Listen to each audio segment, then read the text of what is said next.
Oi, gente, boa noite.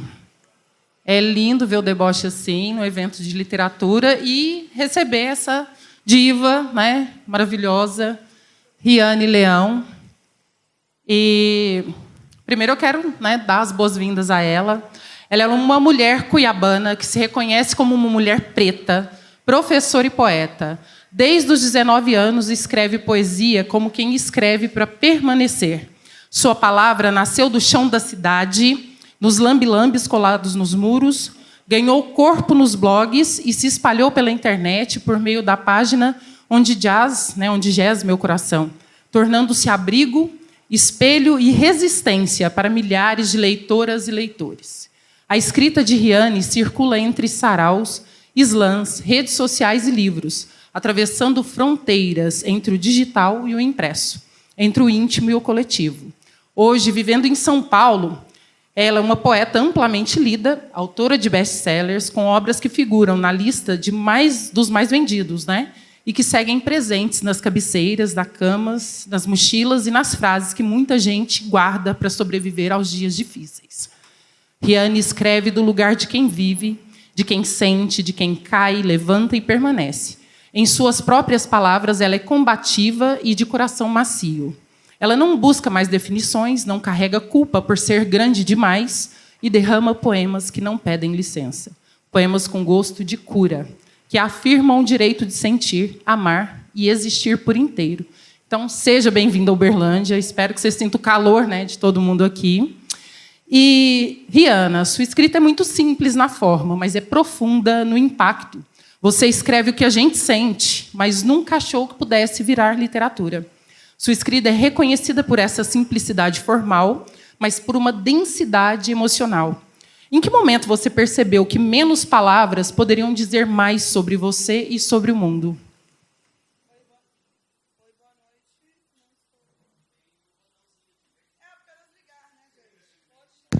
Apenas ligar o microfone, né, gente? Por favor, pelo amor de Deus. Boa noite. Eu não me dou bem com microfones, não me dou bem. Com tecnologias no geral, embora eu trabalhe com o Instagram. Muito obrigada por essa belíssima bio. Vou colocar depois, inclusive, em qualquer lugar que eu for me apresentar. Estou muito feliz de estar aqui, muito feliz de estar... Hoje é o meu último evento do ano. Até aqui Exu me sustentou. Ontem eu estava em Ribeirão Preto, no penúltimo, e hoje é o último. Eu vi que algumas pessoas têm meus livros. Eu não tenho livro para vender, infelizmente, mas tem o link lá no Instagram para quem quiser adquirir. E aí, depois do evento, eu vou assinar, tá? Com uma caneta que vocês vão me emprestar, porque eu esqueci, tá bom? Enfim, vamos lá. Tá bom. Eu estou muito feliz de estar aqui. Eu sou muito feliz quando lembram o meu nome. Então, eu agradeço a esse evento que alguém soprou meu nome em algum momento para que eu esteja aqui. Então, muito obrigada. Espero voltar com mais tempo para beber uma cerveja, né, direita, né, sair, conhecer a cidade e tudo mais. Eu fiquei muito feliz de saber que a Luz já veio, que a Natasha já veio, que são mulheres que eu admiro bastante. E sobre a sua pergunta, eu não sei se todo mundo sabe, mas eu comecei com arte de rua. Quando eu mudei para São Paulo aos 19 anos, quem me lê faz tempo, sim, eu sei. Eu comecei com a arte de rua, então o grafite que eu escolhi na época foi o lambe-lambe. Lambe-lambe também é grafite, porque era barato, não tinha grana.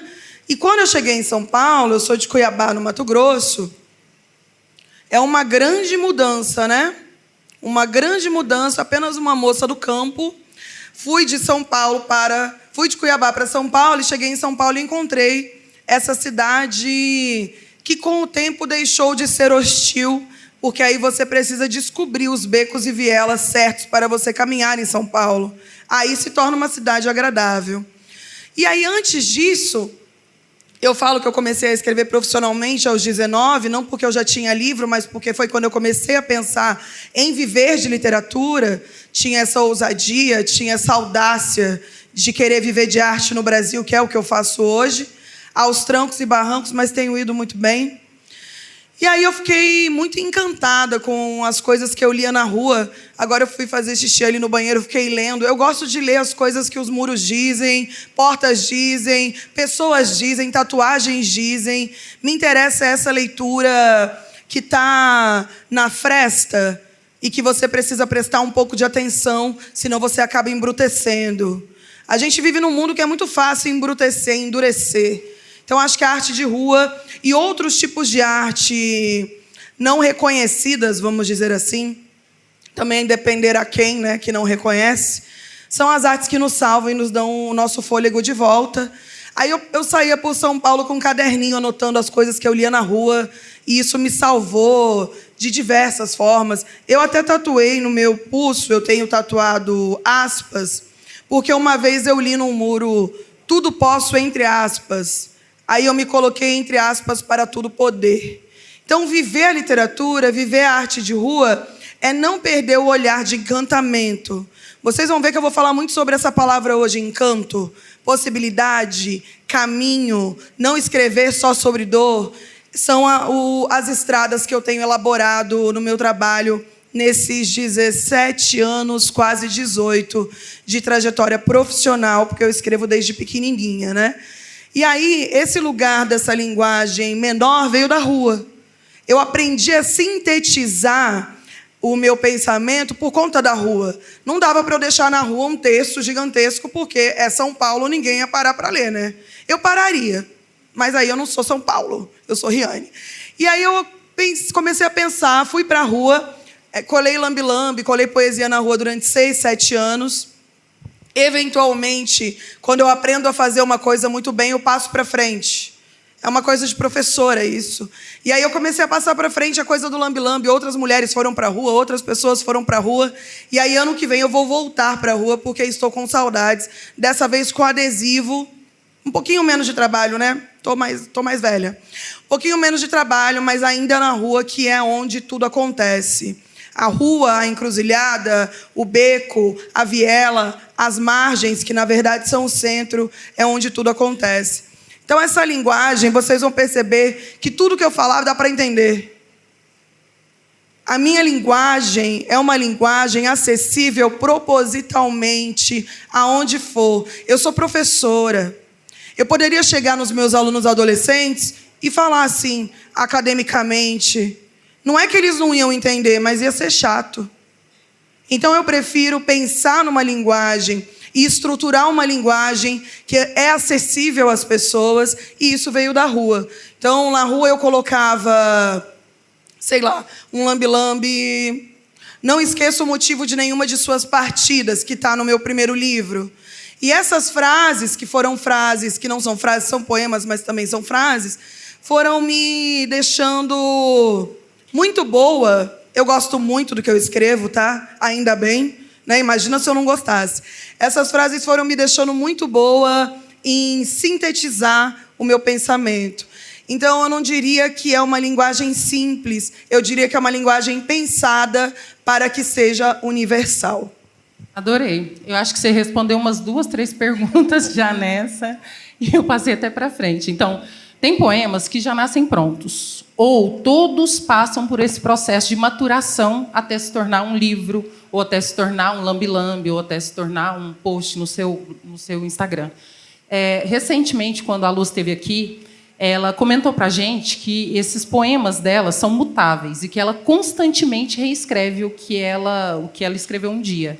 Com você também é assim? Esse movimento de retorno e transformação, ele acontece com você? Esse movimento de retorno e transformação, ele é crucial para quem escreve. Quem aqui escreve? Levanta a mão sem medo. Quem aqui escreve escondido? Vamos lá, depois a gente tem que conversar.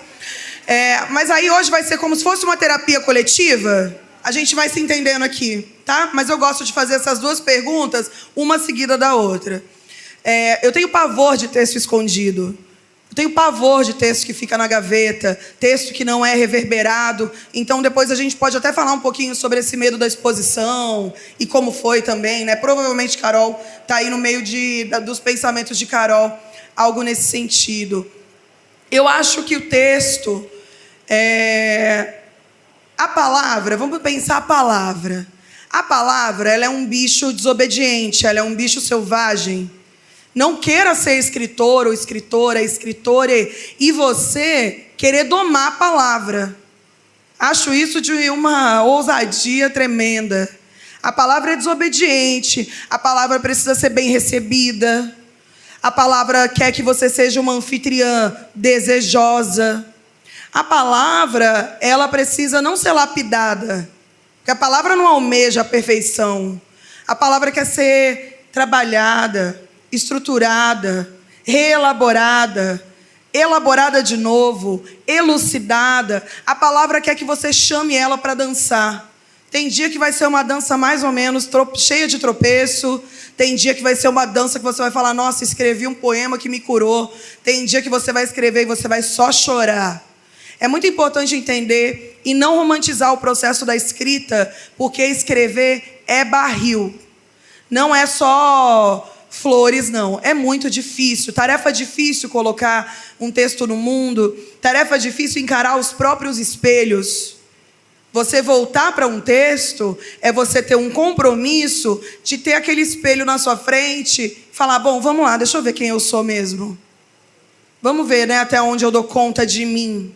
Por isso que é muito importante a gente pensar se a gente está escrevendo textos que a gente já dá conta de escrever. Eu lembro uma vez, uma aluna minha, eu já dou aula de escrita criativa há 8, 9 anos, talvez até 10, sei lá. E aí uma aluna falou assim, eu quero escrever sobre o que mais me machucou na vida. E eu perguntei, para quê? Eu quis saber uma resposta. Eu entendo a importância de dar nome ao que nos machuca, claro. A Audre Lorde fala isso muito bem. Só conseguimos mudar aquilo que damos nome. Mas vai com calma, porque a palavra não tem pressa. É a gente que tem. Então vai com calma, vai escrevendo devagar. Vai vendo o que você já banca, o que você não banca. Porque para escrever, você tem que se bancar. Eu não posso chegar aqui e falar com vocês sobre amor próprio, possibilidade, sobre encantamento, sobre ter superado as minhas dores, ou não, ou sobre como a vida é caótica, bagunçada, mas ainda assim extraordinária, se eu não estiver provando isso dentro da minha boca, no meu cotidiano. Não tem como eu escrever, e não tem como eu vir falar sobre algo que eu não vivo. Eu tenho um compromisso com a minha escrita que não é um compromisso com a verdade, porque o meu compromisso é com a criatividade. Mas o meu compromisso com a minha escrita é o compromisso com a minha cabeça encantada. É um compromisso para que eu não me perca de mim. Nem sempre funciona, mas tenho ido muito bem, como disse para vocês. Então, voltar ao texto é compromisso. Eu não acredito em texto que sai pronto e pronto, acabou. Acho estranho. Acho muito estranho. Talvez quando a gente tem 18 anos, que a gente escreve assim numa fúria, né? Quando a gente é mais novo, a gente escreve na fúria. A palavra é um chamado, você vai e um texto sai. Quando você tem 38, você tem boleto, problemas 1000, um monte de trauma. Não que com 18 não, mas vocês estão me entendendo, né? Um monte de coisa para pensar. Então você precisa de disciplina em um lugar de organização, tá? Não disciplina nesses outros lugares que as pessoas colocam. Disciplina enquanto compromisso para que a palavra não vá embora. Porque a palavra não está a seu dispor. A palavra não está a seu dispor. A palavra está aí. Se você quiser ouvir o chamado, ótimo. Se não, ela bate em outra porta. Ela não vai ficar insistindo. A palavra não está a seu dispor. Mas eu espero muito que nós estejamos a dispor da palavra. Uau. Uau. Ainda falando no jeito que você escreve, porque muita gente não consegue furar essa bolha que você conseguiu. Sintetizar isso e isso ser reconhecido. Então, pensando que existe essa resistência em reconhecer a sua escrita, ou essa escrita que está em blog, curto, como uma literatura válida, né? Mas a gente entende que isso nasce desse afeto seu, dessa experiência cotidiana. Mas que disputas você acredita que está por trás dessas recusas? Né? Recusa de muita gente que está aqui, que eu conheço, e que tem essa escrita que está ali no virtual e, às vezes, não consegue passar isso para o que seria um acadêmico, ou que seria válido. Que recusas você acha que a sociedade ainda tem para validar isso? E quem decide o que é a literatura válida hoje? Na sua experiência, esse sucesso popular que você teve, ele consegue chegar a mais locais, mais pessoas? Eu acho que, primeiro, a gente precisa pensar a escrita enquanto identificação. Eu sou professora de adolescente, amo de paixão. E quando eu pergunto, gosta de literatura? Eles me olham assim. Porque não é a literatura que nos foi apresentada na escola, também não dizia nada sobre mim. Eu sempre fui uma leitora assídua, eu gostava de ler, mas eu não era uma leitora emocionada. Não me comovia o que eu lia, porque não me comove o que não diz nada sobre mim. Não que tudo seja sobre mim, eu estou dizendo historicamente mesmo.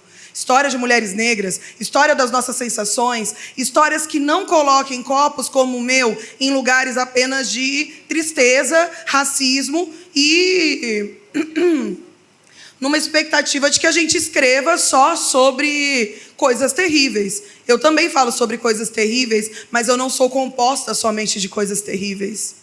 Então há uma expectativa de pegar um livro de uma mulher negra e falar: deixa eu ler isso aqui, vamos ver o que ela já sofreu. A sociedade se nutre com a lágrima das mulheres negras, né? Então a gente rompe com isso quando a gente faz um processo de tentar escrever não somente sobre dor. Eu estou com o microfone, mas o meu tom de voz é da altura do microfone. Mas eu vou tentar ainda assim. E aí eu acho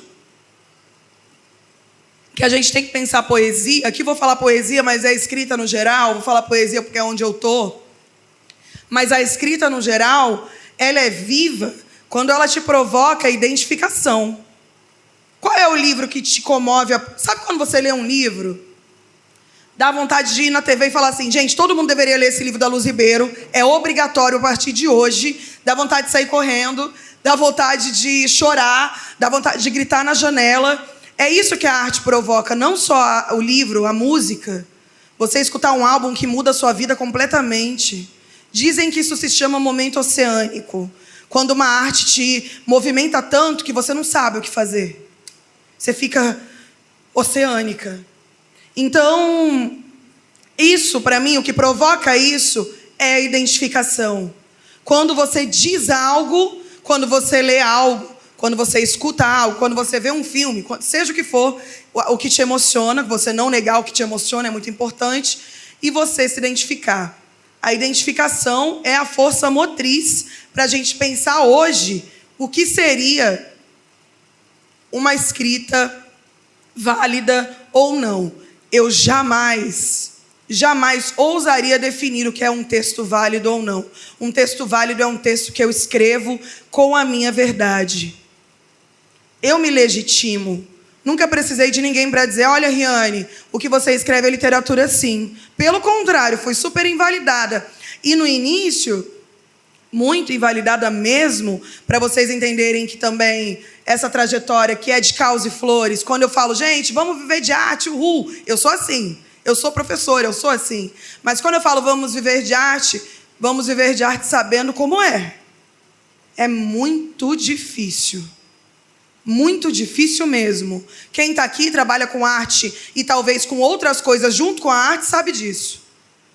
Porque quando eu digo eu vivo de escrita, eu faço oficina, palestra, tudo que vocês imaginarem relativo, mentorias individuais, circuitos de bibliotecas, feiras literárias, 1 milhão de possibilidades. Não é que eu escrevo o livro somente e quem me dera, meu sonho é um ano sabático, um dia eu vou conseguir. Não é que eu escrevo o livro somente e pronto, acabou. Não é assim. Então, eu acho que quando as pessoas dizem que o que eu escrevo... A maior crítica hoje ao meu texto é que não é poesia. Eu amo. Eu adoro, gente. Eu me divirto. De vez em quando, eu entro lá no Scoob ou em qualquer plataforma literária, Goodreads, aí eu vou ver o que as pessoas estão falando de mim. Não que eu me importe, mas eu gosto de saber. Hoje em dia já não dá mais para eu lidar com hater, né? Pelo amor de Deus. Uma hora dessa. Mas de vez em quando eu vou ler e me divirto. Aí esses dias tinha assim... lá no Scoob estava assim: o segundo livro da Riane consegue ser pior do que o primeiro. E aí eu pensei, você lê os dois. E possivelmente você vai ler o terceiro. Então, por mim tá ótimo. Aí depois tinha uma outra pessoa falando algo como... a Riane fala muito sobre, sei lá, ancestralidade, espiritualidade. Eu tive que fechar o livro, eu pensei, aconteceu o quê? Exu ia sair do livro? Seria ótimo para lidar com o seu racismo religioso, se isso acontecesse. Então, a gente precisa pensar que a melhor forma de lidar com o medo da crítica é o deboche. Eu não ligo, a não ser que seja uma crítica construtiva, você quer falar comigo sobre estrutura, pensamentos bons, sabedoria, beleza. Agora, se você só quer me esculachar, eu não ligo, eu já fui muito esculachada. Eu sou uma mulher negra. Eu realmente não ligo. Agora, a maior crítica é essa. O que a Riane escreve não é poesia. Por que eu amo? Porque quando as pessoas dizem isso, elas querem comparar a minha poesia com a poesia acadêmica. Com a poesia que é dita acadêmica, vamos dizer assim, né? Escrita por homens brancos mais velhos que já morreram, sei lá eu. Não vou citar nomes, não precisa. Quem entendeu, entendeu. As pessoas querem me colocar nessa caixa do que é o poema. Claro, o poema tem uma técnica, que para mim é a técnica do sentir. Só que, se eu não estou escrevendo da forma que me foi apresentada essa poesia acadêmica, nossa, eu venci muito na vida, nunca foi minha pretensão. Eu arrasei. Eu cheguei exatamente onde eu gostaria de estar. Eu nunca quis parecer, sei lá, Vinícius de Moraes, com todo respeito, né? Eu nem acredito que o amor só é bom se doer. Deus me livre. Imagina se eu acreditasse nisso. Por um tempo eu acreditei. Eu li muito Vinícius de Moraes e foi importante na minha formação. Estou dando apenas um exemplo, tá? Foi importante na minha formação no sentido de leitura. Mas não conversava com a minha história em nenhuma nuance, assim, nada. Era apenas importante, vamos pensar ali numa estrutura de poesia, ler poemas. Então, hoje em dia, quando essa crítica aparece... e quando as pessoas insistem em dizer que Islã não é poesia, poesia falada não é poesia, Riane Leão não é poesia, eu penso, ai, que bom, a gente arrasou, a gente venceu.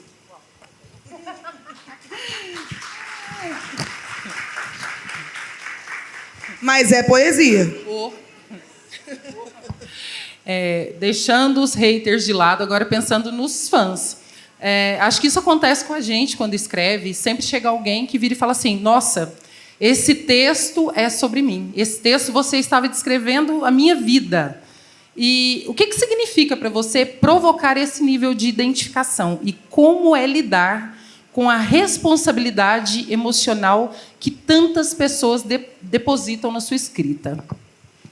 Interessante que essa pergunta foi feita muitas vezes. Esse ano foi o ano que eu mais viajei com a minha poesia. Eu não lembro nos últimos 6 meses se eu fiquei 2 vezes na minha casa. Saudades da minha casa. Eu gosto de ficar na minha casa. Mas também adoro estar aqui, não é isso. É apenas saudades da minha casa. E essa pergunta da responsabilidade me fez refletir bastante nos últimos tempos. Eu amo. Eu não sabia que a minha escrita ela ia escalonar dessa forma infinita e amplificar, de ser best-seller e tudo mais. Eu sabia que o que eu escrevi era muito bom. Claro, se eu for olhar um texto aos 19 anos, não é um texto de Riane aos 38. Sabe que eu tive que fazer a conta de quantos anos eu vou fazer? Ontem eu esqueci, para você ver como a vida anda.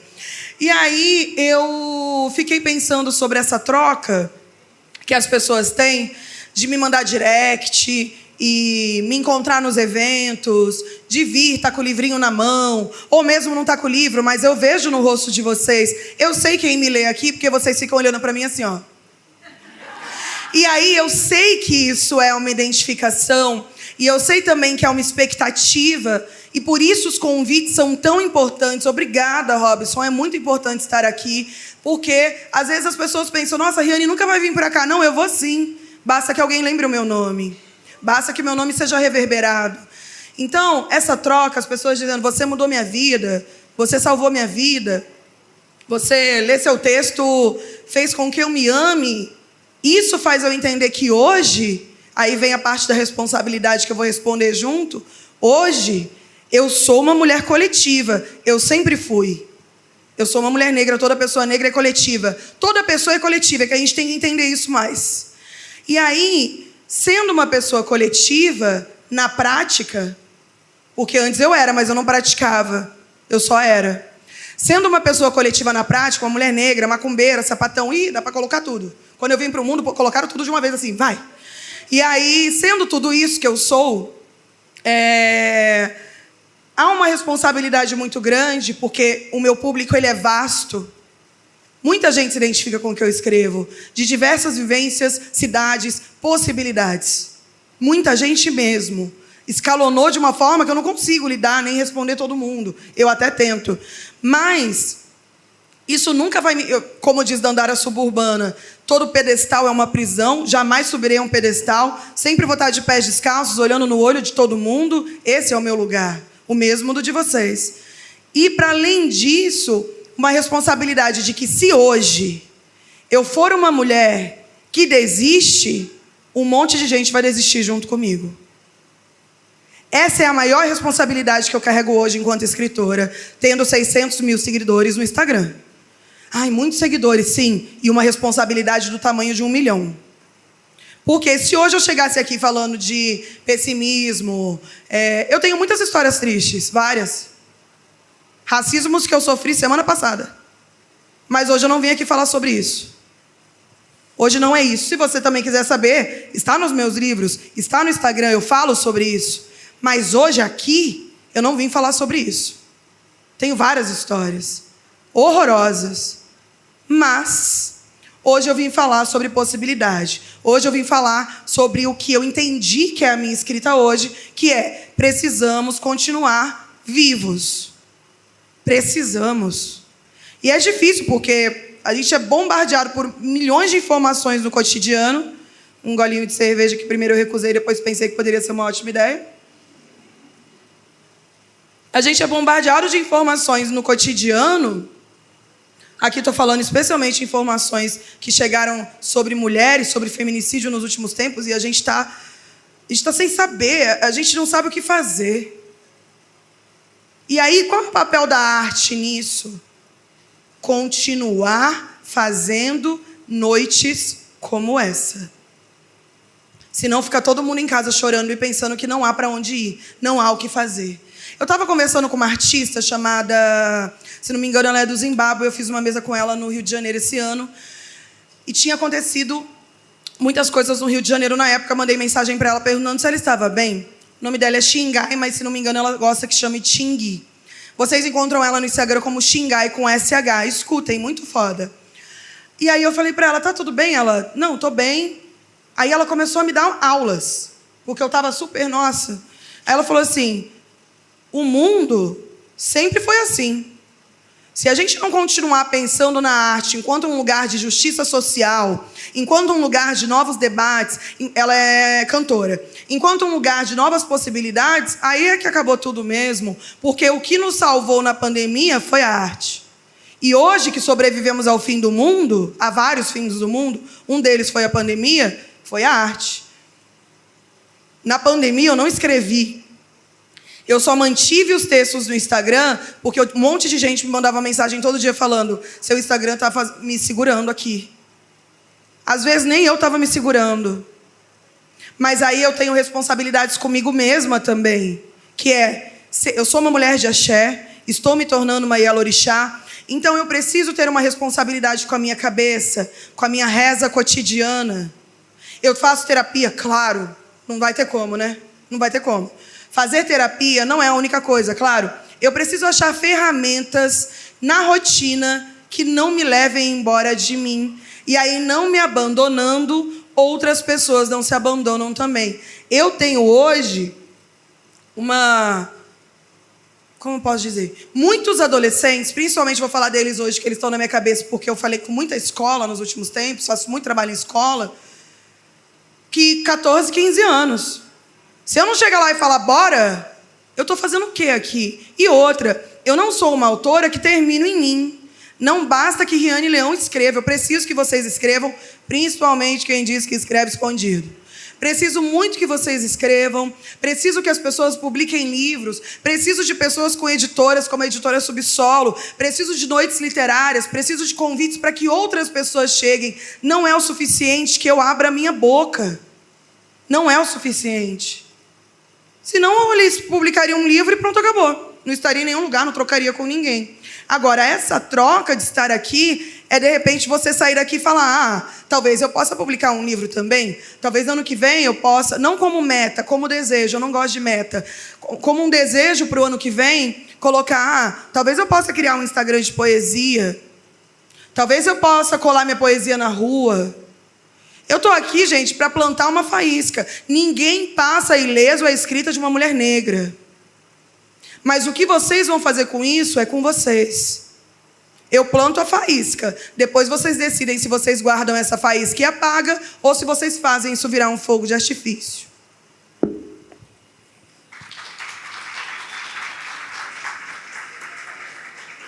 De tudo isso que você falou, parece que está roteirizado com o que eu pensei, né? Então, vamos lá. Em seus poemas, você compartilha com a gente experiências atravessadas pela ausência paterna, as dores, né, vividas pela sua mãe, o afeto com a sua avó, né? Tem um poema lindo lá que faz a gente chorar. Pela sua religiosidade, que sustenta essa escrita sua. Como você decide o que pode ser partilhado e o que deve ser preservado, para que esse texto continue sendo um espaço de cura e não de exposição excessiva? Eu acho que a gente precisa partir... Muito boas suas perguntas, estou amando. Eu acho que a gente precisa partir da premissa de que escrever é, sim, se expor, tá? Não dá para escrever sem pensar em exposição. Mesmo que você crie, não gosto, mas tudo bem, aí sou eu. Mesmo que você crie uma terceira pessoa, um codinome, um sei lá o quê, eu não gosto. Eu gosto de escrever em primeira pessoa e quem estuda a escrita comigo sabe que eu gosto de praticar essa primeira pessoa, falar, né, a partir de você. Mas a gente precisa entender isso. Escrever é se expor. Só que, na verdade, quando eu estou falando uma coisa aqui, vocês não estão pensando, nossa, como ela tem coragem de falar isso? Vocês estão pensando como isso atinge vocês. Como isso atravessa vocês. Como estar hoje aqui muda um pouco a vida de vocês de alguma forma. Não que todas as minhas falas te caibam, mas uma ou outra vai conversar com você. Eu espero, pelo menos, né? Não vem aqui com o coração endurecido nessa palestra, não. Nessa mesa, nessa noite. E aí, eu acho que a gente precisa entender que há uma exposição, sim. Aí eu lembro que as pessoas, às vezes, me perguntam, minhas alunas, né? Todo mundo. Aluna de oficina, aluna adolescente, principalmente os adolescentes, me perguntam muito assim, mas como que você tem coragem de ir lá falar? Uma das coisas que ajudou muito foi o Islã, né? Eu sou cria de Islã. Então, estar no Islã me ajudou muito a falar em público, desse jeito assim mesmo que eu estou falando, numa boa, qualquer lugar que você me colocar, com microfone, sem microfone, eu vou trocar uma ideia e tchau. Eu sou muito tranquila com isso. Mas antes, pânico, caos, destruição. Eu morria, ficava assim, ó. E isso é muito valioso, é isso que vocês têm que entender. Tem um poema no meu livro novo, curtinho, que eu digo assim, linhas escritas com as mãos tremendo são admiráveis. É bonito ter medo diante do que você gosta e é importante para você. Não é vergonhoso tremer a voz, não é vergonhoso tremer a mão. É bonito, é importante para você. Que bom que você teve coragem de ir ali falar e, sei lá, dá vontade de sair correndo. Eu quase morri a primeira vez. Eu acho até que eu morri. Porque eu não sabia, eu estava nervosa. E até hoje eu fico nervosa, mas de um outro lugar, né? Nervosa de um lugar novo, nervosa de novas pessoas, nervosa de novas trocas. Esse nervosismo nunca passa, porque ainda é muito importante para mim.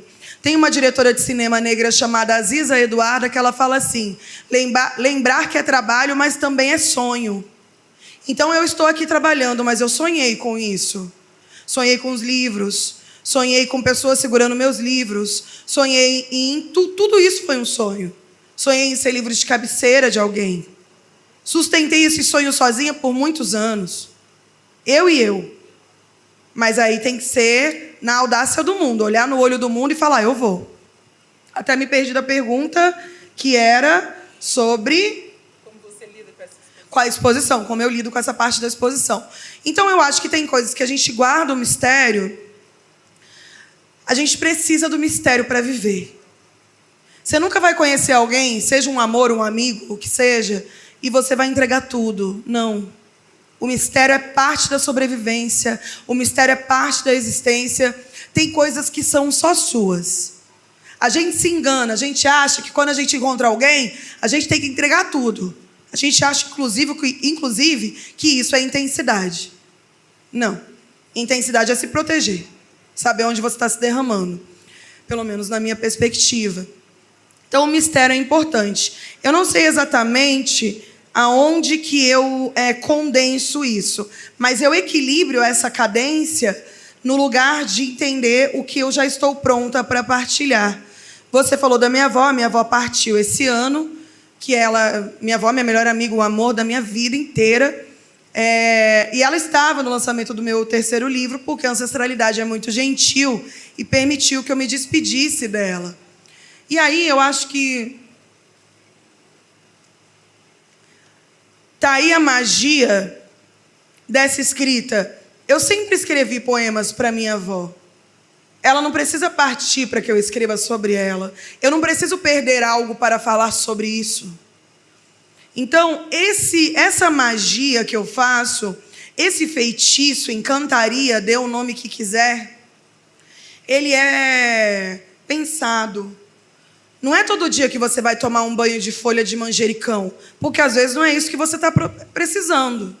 Você precisa de uma orientação oracular para entender o que o seu corpo precisa, assim como eu também preciso. Então, algumas histórias ficam guardadas em mim, ou porque doem demais, eu ainda não dou conta de partilhar, ou porque são só minhas. Por exemplo, quando eu lancei meu primeiro livro, que foi, foi lindo, maravilhoso, incrível, extraordinário, nunca escrevi sobre, não coube. Foi tanto que não coube. Então, o mistério ele também pode ser uma coisa que foi tão... que você não sabe o que fazer com isso. A palavra, ela não comporta tudo. A palavra, ela tenta comportar tudo, ou a gente tenta comportar tudo com a palavra. Então, eu acho que é isso. Há vários tipos de mistério, eles surgem de diversas formas, mas não entregue tudo. E quando escrever um texto, não vai... Por exemplo, agora um exercício de escrita rapidinho, hein? De bônus. Quando você for escrever um texto, por exemplo, sobre um elemento da natureza que você se identifica, vamos supor que você se identifique com a água. Você não vai começar esse texto dizendo eu sou água. Porque senão você me entregou tudo. Você vai fazer esse texto ter gosto de água, fluxo de água, ritmo de água. Se você não quiser nem usar a palavra água, nem precisa. Mas vai com calma. Entregue-se devagar.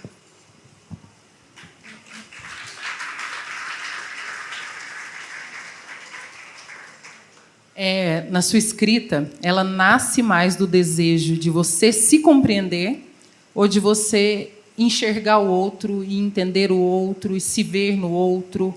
Em que momento as suas intenções elas se encontram, se encontram?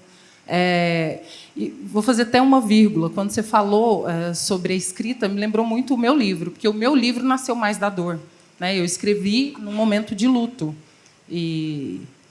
Então, foi bem diferente esse momento. E para você, então, como que funciona, né, esse desejo de entender mesmo? Em que momento essas intenções suas de escrita elas acontecem?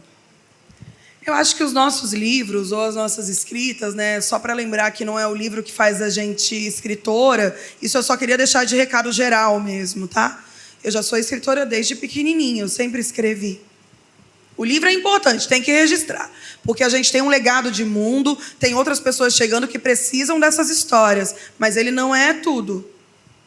O meu primeiro livro, por exemplo, ele é um livro sobre uma mulher que eu queria ser, o Tudo Nela Brilha e Queima. Eu não era ainda. Então, eu fiz uma escrita oracular. Eu previ o meu futuro. Quando eu lancei o meu segundo livro, que é o Jamais Peço Desculpas por Me Derramar, eu gosto de título longo, eu já tinha sido aquela mulher e já era até outra, eu não tinha nem percebido. Que loucura, porque eu consegui prever o meu futuro, que bom. E o terceiro livro ele já é um outro caminho, depois a gente fala mais sobre ele. Eu escrevo primordialmente para mim. Mas tem uma coisa que a Audre Lorde fala que eu gosto muito, que ela fala que ela escreve para as pessoas, para as crianças, para as mulheres negras, para todo mundo. Ela tem um texto que ela vai falando isso. E tem uma parte desse texto que ela diz assim, que ela escreve também, porque ela quer dizer assim, aí a tradução é essa, né? Eu sou E você não pode me apagar, não importa o quão irritante eu seja. Então eu escrevo porque o mundo não vai ganhar de mim. E ele tenta insistentemente. Mas eu sou uma mulher de axé, eu não acredito em final. Eu acredito em Nego Bispo quando ele diz começo, meio e começo, que foi como eu dividi o meu terceiro livro. Eu acredito numa existência espiralada, numa existência circular. Eu não acredito no fim. Eu nunca acreditei no fim, mesmo antes de ser uma mulher de axé. Então, eu escrevo primordialmente para mim. Se eu colocar demais a expectativa do outro, eu acabo me afastando da minha essência.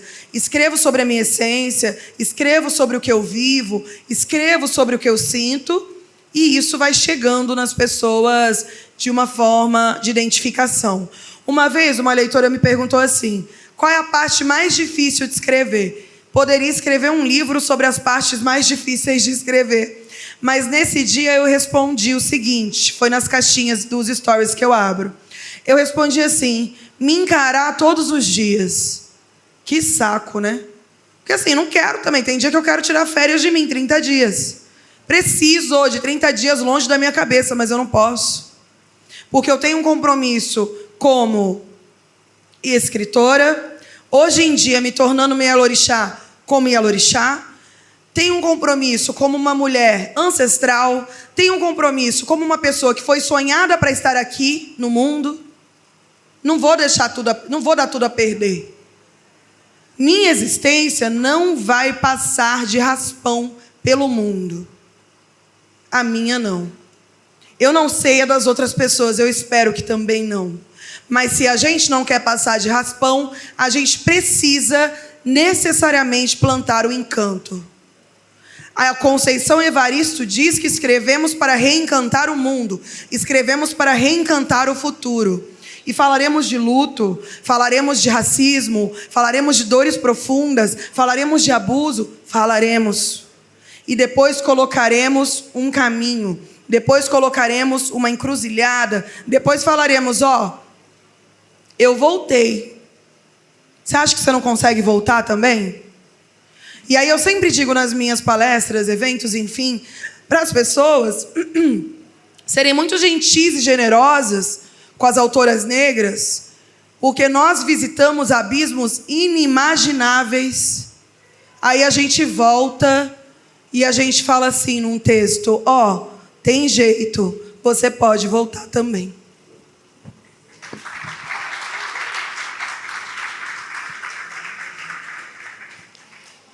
Tudo nela brilha e queima, jamais peço desculpas por me derramar, e ninguém segura uma mulher ventania. Vou fazer vírgula de novo, eu vi um podcast, ela falando que às vezes a gente se esquece do tanto que a gente... Podcast não, era uma entrevista. Que às vezes a gente se esquece do tanto que a gente é gigante, que a gente precisa de ter amigos, pessoas que te lembrem que a gente é gigante, e isso também me tocou muito. Porque mesmo a gente, que é mulher, que se autoafirma o tempo inteiro, é vencedora, e isso, estou aqui para empoderar pessoas, às vezes a gente esquece disso. E é muito importante a gente ter alguém que lembre que a gente é gigante. Tenham essas pessoas na vida de vocês. Voltando, então, são livros, amplamente lidos, aclamados pelo público e consolidados como best-sellers. Atravessando múltiplas edições, tem um que já está na 27ª, eu verifiquei, então está aí voando. Cada um deles nasce de um pedaço diferente de você. Qual desses livros queima hoje perto do seu coração e por que ele queima mais forte? Muito bom ser entrevistada por uma poeta. Os livros, geralmente, quando a gente publica, pelo menos para mim, sempre é o último livro que conversa mais comigo. Então, o Ninguém Pode Parar uma Mulher Ventania, que é o meu último livro, eu tenho 4 a caminho, orem por mim. Para o ano que vem vai ser... Vamos que vamos. 4 livros a caminho, 2 pela HarperCollins e 2 pela Record. E quero tentar também me arriscar em romances. Vamos ver por aí, vamos ver. O último livro, ele sempre está mais perto de mim, porque, por exemplo, eu falei que eu ia deixar para falar desse livro depois, vou falar agora bem rapidamente. Esse livro demorou 5 anos para ser escrito, e tudo bem, tem livro que demora 20, 30, 40, que bom que esse foi só 5. Porque esse livro, ele exigiu de mim, estava falando disso ontem, ele exigiu de mim que eu vivesse ele no imediato. Olha que inferno. Porque ou eu vivia ele no imediato e fazia o que eu tinha que fazer na minha vida, romper ciclos. Quando eu digo romper ciclos, eu não estou dizendo somente de romper com pessoas, romper hábitos, comportamentos, pensamentos nocivos a mim mesma. Porque a gente fala de rompimento, a gente acha que é tirar pessoas da nossa vida. Quem dera fosse tão simples. É a gente, é ebó comportamental, é ebó de cabeça. Então, esse livro, ele exigiu que eu fosse embora de alguns lugares, ele exigiu que eu voltasse a mim mesma. Enquanto eu não tomasse decisões por mim e voltasse para mim, ele não saiu. Quando eu entendi que ele seria vivido de imediato, gente, lembrando que eu venho de um livro oracular, eu achei que tudo bem, vamos embora, já escrevi um livro que eu previ o futuro, por que não outro? Não. Esse terceiro, ele falou assim, você vai ter que escrever o que você vive. Você vai ter que escrever o que você está vivendo agora. Quando eu terminei esse livro, era uma quinta-feira, 11h30 da noite. Aí eu liguei para o meu amigo e falei assim, amigo, terminei, a gente vai ter que sair para tomar um drink. Eu só queria dormir, né? Eu sou 38 mais, tem dia que eu só quero dormir. E aí, meu amigo falou, amiga, será que tem que ser hoje? Aí a gente não pode ir amanhã? Eu falei, não.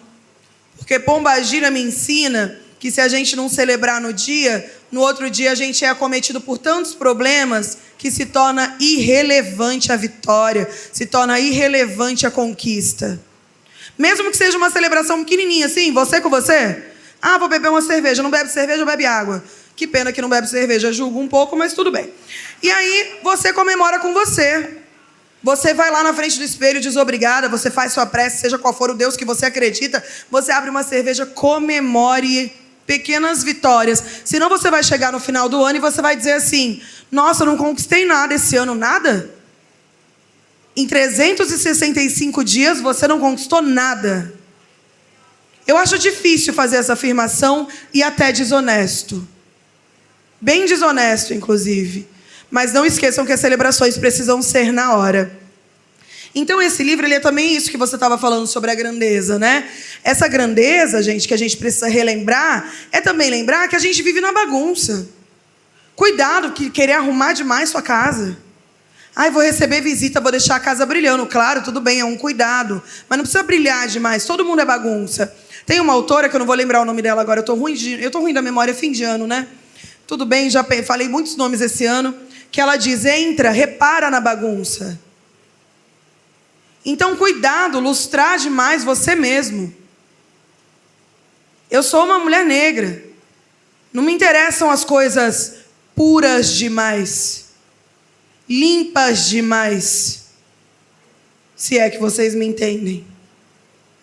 Então, sendo esse caminho, sendo esse lugar, a gente entende que a gente somos pessoas quebradas, assim nos partilhamos melhor.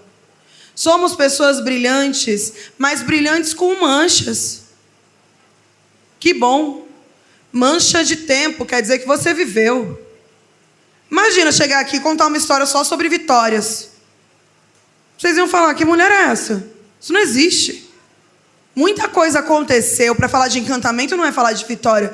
Muita coisa aconteceu para estar aqui, publicar esse livro e entender que o tempo, até que eu me tornei, né, amiga de tempo, tive que me tornar amiga do tempo, que o tempo passa e eu sou marcada. Claro, eu não vou pegar a minha marca, colocar na sua mão para você resolver para mim.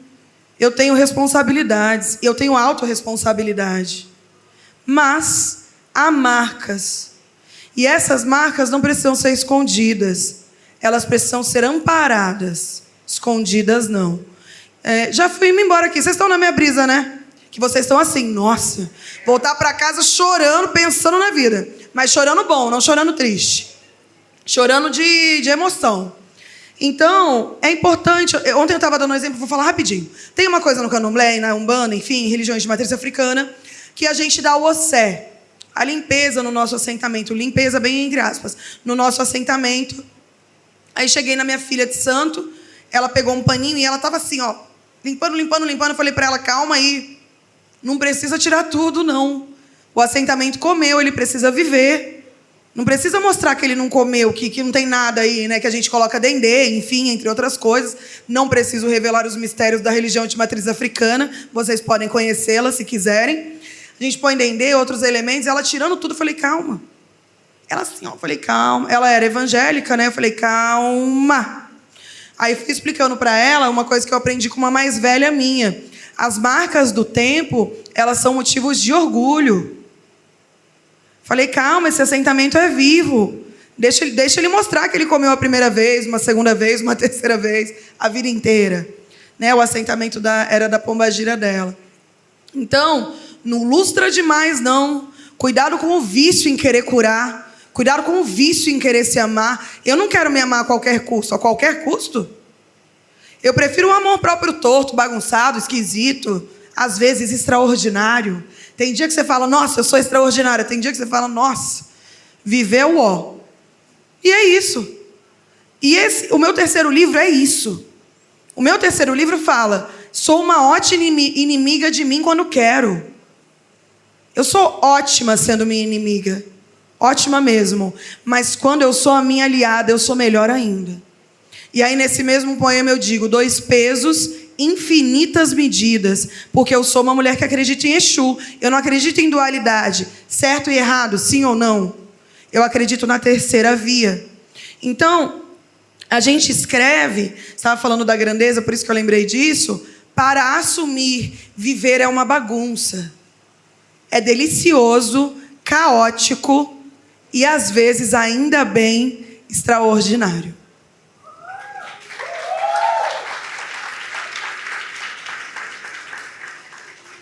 Agora, a terapeuta sexual que sou eu, não podia deixar de fazer uma pergunta. Seus poemas, muitos, né, falam de sexo e de um desejo com uma forma muito livre, direta, sem tabu. E a gente precisa mais disso, mais dessa escrita feminina sem o atrás, esse peso que a sociedade coloca. Como que você entende o corpo e o prazer como linguagem poética? E como isso dialoga com essa liberdade que você tem na escrita? Tem alguém aqui que é de axé? Bastante gente. A bênção de vocês. Não precisa ser do axé para entender o que eu vou falar, eu apenas quis saber, tá? Eu vou explicar de uma forma didática. Como eu sempre explico nas mesas, porque não dá para eu falar disso sem falar de pombagira. A casa de axé que eu estou assumindo hoje é uma casa de Maria Padilha das 7 Encruzilhadas, que é a minha grande rainha da minha vida, ela é a minha razão do meu viver, ela sabe. Ela sabe, qualquer lugar que eu vou, eu preciso me declarar para ela. E eu vou me declarar. Maria Padilha, ela me ensina, há 10 anos eu trabalho com essa senhora, essa grande senhora, essa grande ancestral minha, que tem a gentileza de retornar para me ensinar a viver melhor, de retornar para me ensinar a crescer melhor. Não de retornar para me tornar minha melhor versão, porque eu não gosto disso. Eu quero apenas crescer e fazer o que dá. Que ela fala sobre desejo, 3 palavras que ela ama. Desejo, satisfação e prazer. Claro, nem sempre eu falei de uma forma tão livre. E aí ela vai explicando que o desejo, o prazer, ele faz parte de uma essência nossa crucial. Crucial no sentido de tesão pela vida mesmo. Sentir tesão por viver. Quando eu pergunto para as pessoas que estão no meu livro essa pergunta, o que te enche de vida? Eu estou falando de prazer. Qual foi a última vez que você encheu a boca para dizer estou satisfeita, não só sexualmente, mas na vida? Olha que delícia dizer eu estou satisfeita. Hoje eu posso assumir isso aqui. Eu estou satisfeita comigo. Eu falho, eu erro, eu caio, eu tropeço como todo mundo. mas eu estou satisfeita comigo, com o meu corpo, seja eu comigo mesma, seja eu com outras pessoas. E essa forma de lidar com o meu corpo hoje, ontem mesmo eu postei, claro, no meu Close Friends, porque eu tenho meus alunos, né? Eu postei uma foto do meu corpo e eu coloquei, gosto de tudo que vejo. Isso não quer dizer que eu amo tudo. A gente é besta, a gente tem umas coisas que a gente fala assim, nossa, eu não gosto da parte aqui atrás do meu ombro, ninguém nunca viu. Eu não gosto, ninguém nunca nem percebeu, só você que percebeu. Ah, eu não gosto de um negócio aqui que tem, não, ninguém nunca nem viu. Mas tudo bem, faz parte da construção e desconstrução que estamos fazendo. Mas eu olho e eu gosto muito e de tudo do que vejo, porque esse corpo aqui, que já foi tão odiado e já viveu tão preso, me proporciona muitas coisas deliciosas, não só sexualmente, mas também, e é importante, mas também no sentido de gargalhada, emoção, meu corpo que se arrepia, meu corpo que, mesmo diante de tudo que eu já disse de ruim para esse corpo, é o mesmo corpo que está aqui hoje celebrando junto comigo. É o mesmo corpo que vai me acompanhar para a vida inteira. Então eu também faço um compromisso com o meu corpo. Eu já não tenho mais tempo para cultivar o auto-ódio. Eu não tenho tempo de vida mesmo para cultivar o auto-ódio. Não dá mais. Isso não quer dizer que eu não goste de mim às vezes. Tem dia que eu falo, nossa, mudaria tudo.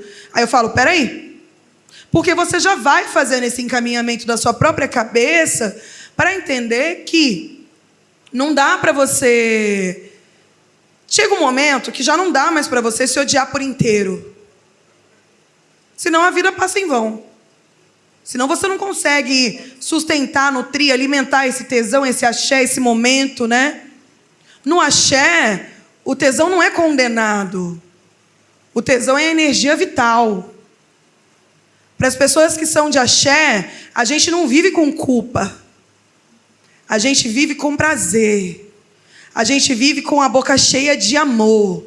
A gente vive com vontade de viver. Então, eu fui católica há muito tempo. Minha família é muito católica.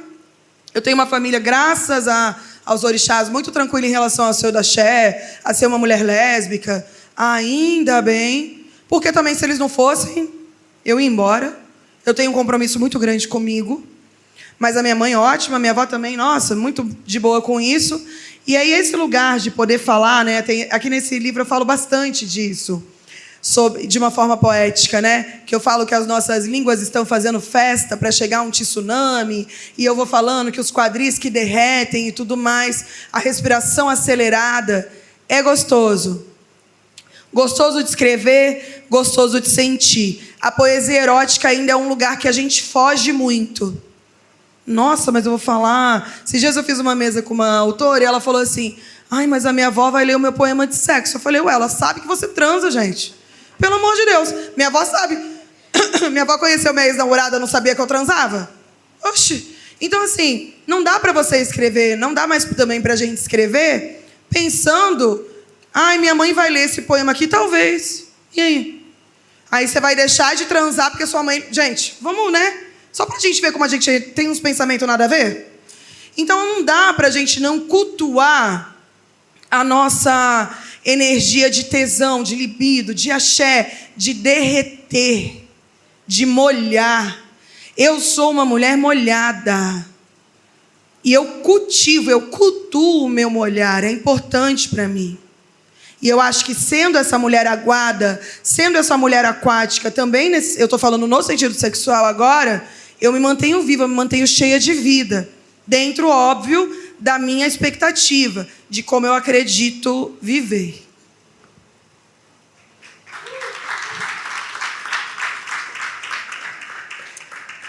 Em entrevista, eu te falei que vi várias entrevistas, alguns podcasts, e você falou duas coisas que também me tocaram muito. Uma é em pensar o absurdo. Isso fez com que eu conseguisse pensar esse absurdo que você cita lá. Especialmente nesse contexto que a gente é imposto essa gratidão, né? Pregado principalmente por essa leitura cristã, que é colocado que a gente tem que ter gratidão por qualquer migalha. E olha que o meu livro é migalhas poéticas. Qualquer pedacinho de coisa tá bom. E você me fez pensar que eu também posso mais, pensar esse absurdo. Ao mesmo tempo, essa religiosidade que você fala, ela parece como esse lugar de força, ousadia e voz para todas as mulheres. Você acabou de falar, mas como que essa fé transforma em impulso para você desejar o impossível? Romper com essa culpa. E uma outra frase que eu também vi. Quem é você longe da palavra culpa? Me tocou muito e eu peço que todo mundo reflita sobre isso. Quem que é a gente longe dessa palavra culpa, que é colocada por essas religiões tradicionais? Essa frase, inclusive, está no terceiro livro, né? Eu coloquei como questionamento. Essa frase ela começou como um exercício da minha oficina de escrita criativa, né? E eu gosto muito de fazer perguntas, mas tenho poucas respostas. Mas vamos lá, vou tentar. O absurdo, né? Quando eu falo para a gente sonhar o absurdo, sonhar selvagem, sonhar e pensar o absurdo, eu lembro muito de uma frase da Yalorixá Omiladê, que ela diz: Exu ri diante das impossibilidades. Então, assim, se você disser para mim que não dá, eu vou fazer dar. Quando eu falei para minha família que eu queria ser escritora, que eu era escritora, mas que, enfim, queria viver disso, quando você vem de uma família sem grana, caos. Porque há um medo da escassez, há um medo do que isso pode causar, enfim. E todo mundo sabe como é ser artista no Brasil. Se você não está no mainstream, né? Minha mãe entrou em desespero. Hoje em dia, ela vai lá no meu lançamento do livro toda assim, ó. Aí ela falou: eu sou a mãe da Riane Leão. Eu falei: você é? Para você ver. Mas eu tô de olho, tá? E aí, no início, foi muito difícil nesse sentido, mas eu não sou uma pessoa que é muito dada às coisas impossíveis. Se Exu ri diante das impossibilidades, eu também dou risada diante da impossibilidade. Se você disser que não dá, eu vou dizer que dá. E eu vou fazer até que dê. Eu sou assim. Eu sou uma mulher de Oiá. E sendo uma mulher de Iansã, eu sou o vento. Eu não sou Oiá, eu sou filha de Oiá. Mas eu sou o vento. E sendo o vento, eu caminho por aí, eu estou por aí. Você não pode me prender, eu vou escapar. Você não pode fazer nada comigo, eu sou o vento. Não vai rolar. Então, esse caminho que eu vou fazendo diante desse cultivo, que às vezes é cansativo. Sou a primeira da minha família a lançar um livro. A primeira, obviamente, a viver de arte. A primeira a viajar para fora do país. A primeira, talvez até, a se amar de forma estrondosa. O que diz muito. Que diz muito. E sendo a primeira, aí não dá para eu acreditar no impossível. Porque eu sou uma mulher negra que se olha diante do espelho e olha e gosta do que vê. Eu gosto do que eu vejo. Eu sei o que eu vim fazer no mundo. Eu sei o que eu estou fazendo aqui. E isso ninguém pode me tirar. Então, eu fico pensando muito na Elza Soares, quando ela diz que ela é a mulher do fim do mundo. E no meu segundo livro tem uma frase, de uma vez no Twitter, tinha alguém prevendo algum apocalipse aí em algum momento. O apocalipse já aconteceu e está acontecendo todos os dias. Aí alguém falou para ela assim: Elza, hoje é o fim do mundo? Ela respondeu: o fim do mundo é todo dia, baby. Isso está no meu segundo livro, né? Com crédito, obviamente. Então, ser uma mulher do fim do mundo, ser uma mulher que não acredita no impossível, ser uma mulher teimosa, ousada, audaciosa. Nesse livro tem um poema que eu digo assim, não sei se eu vou lembrar ele inteiro, mas é algo como: por enfrentamento ou audácia, estarei em todos os lugares que as pessoas me machucaram. Aí eu vou explicando que eu não vou negar a vida, eu não vou evitar a vida, porque alguém me machucou numa cidade específica, eu não vou mais nessa cidade. Alguém fez algo comigo, eu não vou mais viver isso. Eu sou uma mulher que não vai desistir de amar.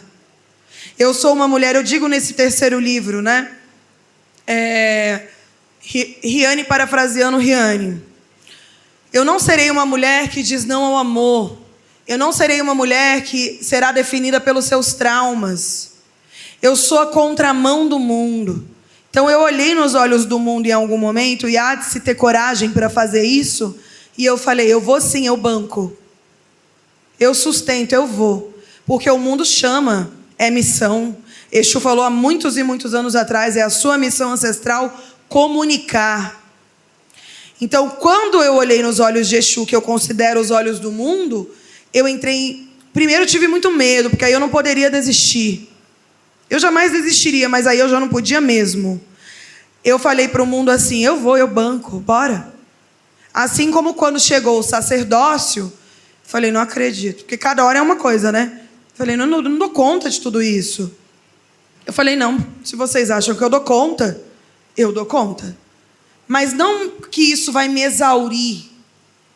Eu vou ouvir a ancestralidade para permanecer viva, para cultivar o meu bem viver, para cultuar a minha satisfação e, quem sabe, fazer com que vocês se tornem pessoas mais desejosas. Pessoal, vamos abrir por perguntas agora. Tem que uma pessoa fazer a pergunta que quebra o clima. Depois todo mundo começa a fazer. Pergunta qualquer coisa. Eu falei lá fora. Pergunta qual é o sabor do meu sorvete favorito. Então, responde. Eu já sei. É verdade. Quem? Só levanta a mão, viu, gente?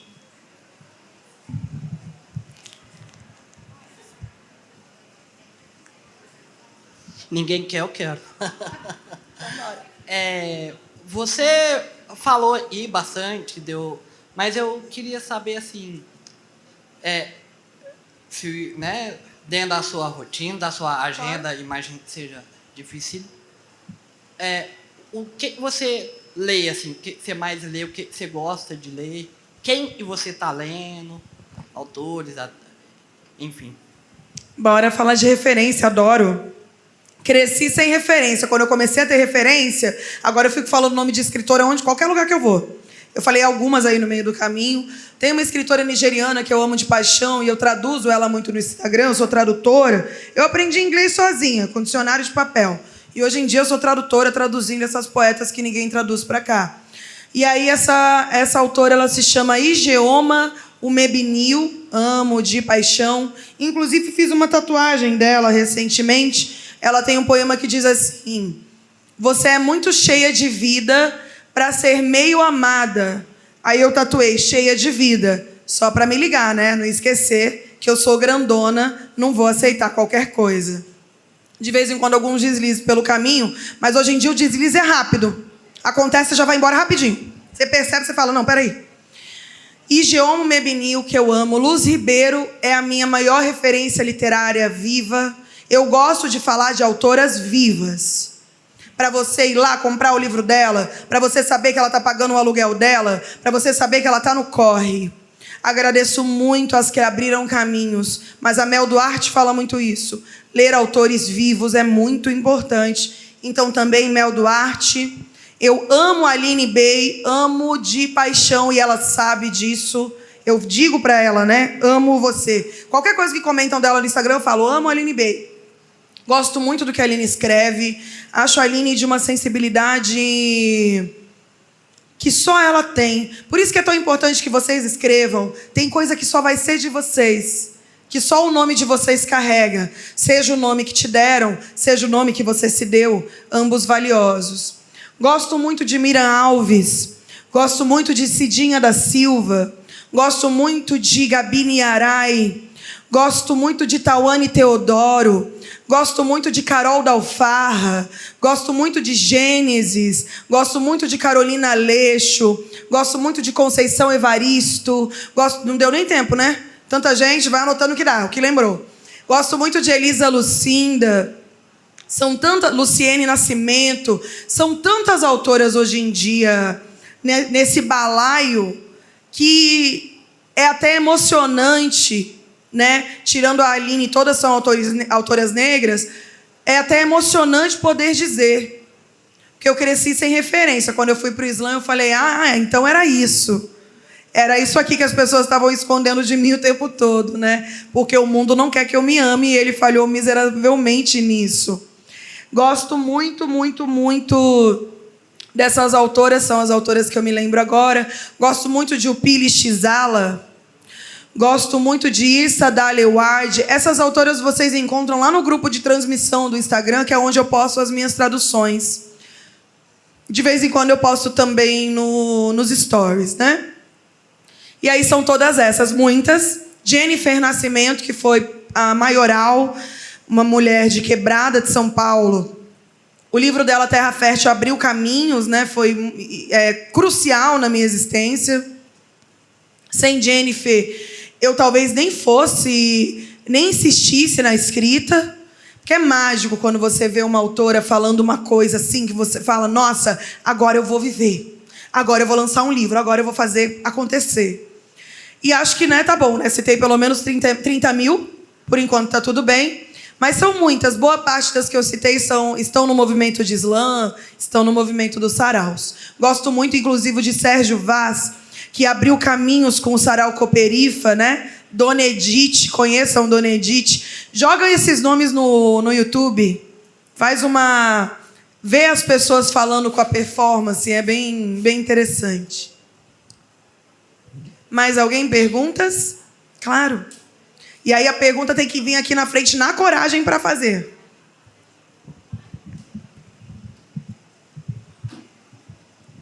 Boa noite. Eu tô toda me tremendo porque eu tô realizando um sonho. E eu não podia ser covarde, né? Eu tenho que ter coragem, que a coragem tá aqui dentro. E assim como você sempre se declara, né, para as suas, não poderia fazer essa pergunta sem me declarar para você, que é um referencial muito marcante e que mudou a história da minha família e das minhas ao meu redor, dos lugares por onde passo, por onde trabalho, por onde convivo no geral. E essa força, né, que você carrega, que você traz, ela alimenta, né, a gente. E isso é mostrar que a gente pode, né, as possibilidades. Quando eu te li pela primeira vez e fui impactada pela sua obra, foi quando eu descobri que a minha escrita era poesia. Ninguém tinha me contado, eu não sabia que o que eu escrevia era poesia e que eu era uma poeta nata. E eu fiquei pensando nas referências e tudo, uma das coisas que me ajudam muito a escrever e a desenvolver e entrar em contato com os meus sentimentos é a música, né, que traz toda essa potência. Você tem muitos poemas que falam sobre música também, que traz as referências. E aí eu queria saber o que você tem ouvido por agora, o que você recomenda para a gente, o que está tocando no seu fone, para a gente pensar aí as referências musicais também. Obrigada pela declaração. Eu adoro declarações fora de hora. Esses dias a gente fez uma gira, a última gira de Padilha do ano.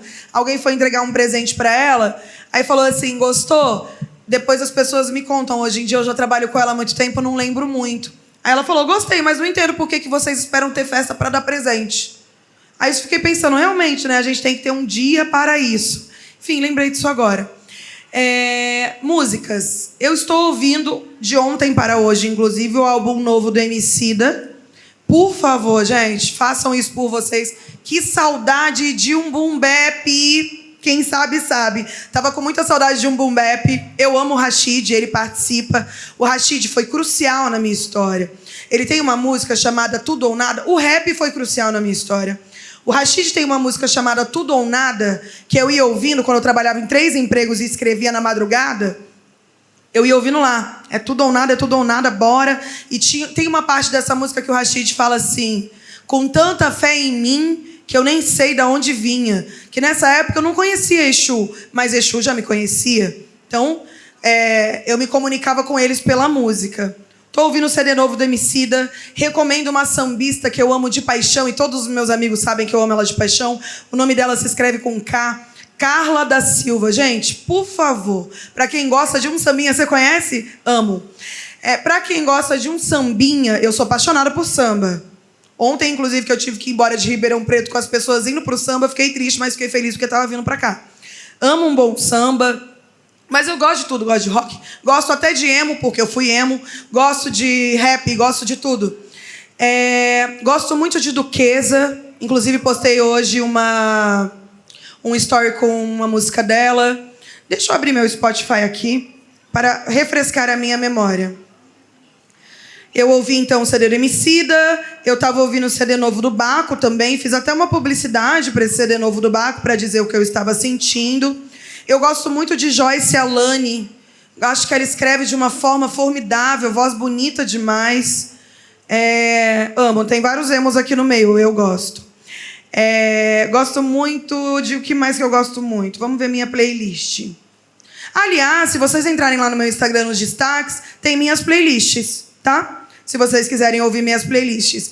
Amo Arlindo Cruz, imbatível. Se alguém não ama, não vai ser meu amigo, não quero falar com você. E é verdade.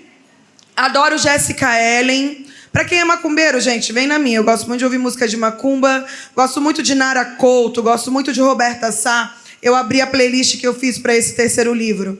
Gosto muito de MC Tá. E gosto muito de Raquel Reis. De samba, eu nem vou começar, né? Vamos ouvir samba, por favor, que samba é a cura, é a possibilidade. E é até falar de vingança, né? Vou festejar o seu sofrer. Amo.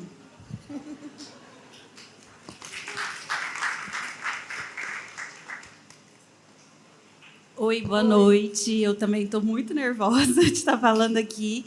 E eu não tenho uma pergunta. Eu tenho, na verdade, um comentário que eu queria muito te contar. Eu e a minha amiga, a gente faz oficinas de escrita aqui em Uberlândia. Eu sou professora de literatura, também sou professora, né? Ensino literatura. E já tem algum tempo que a gente começou a fazer oficina de escrita a partir da noção de que nós também escrevemos. A gente não publica, mas a gente escreve e a gente gosta de compartilhar.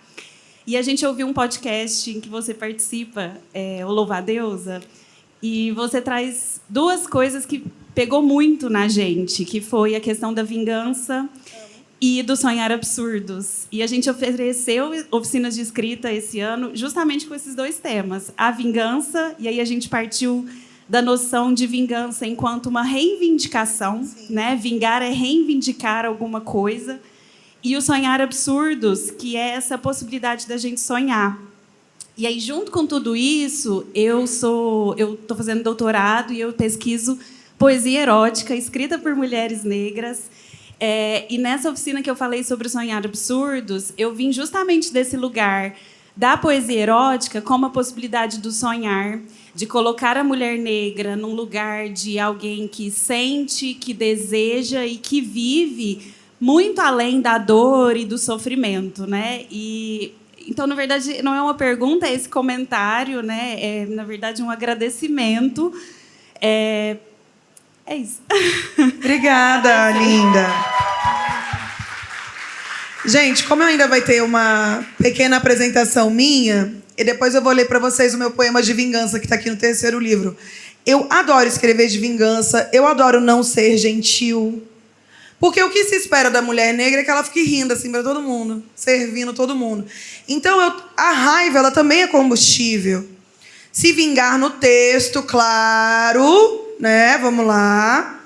Não vai dizer que eu falei que é para se vingar por aí, não. A vingança maior é prosperar, né? Prosperem muito, nada melhor do que isso.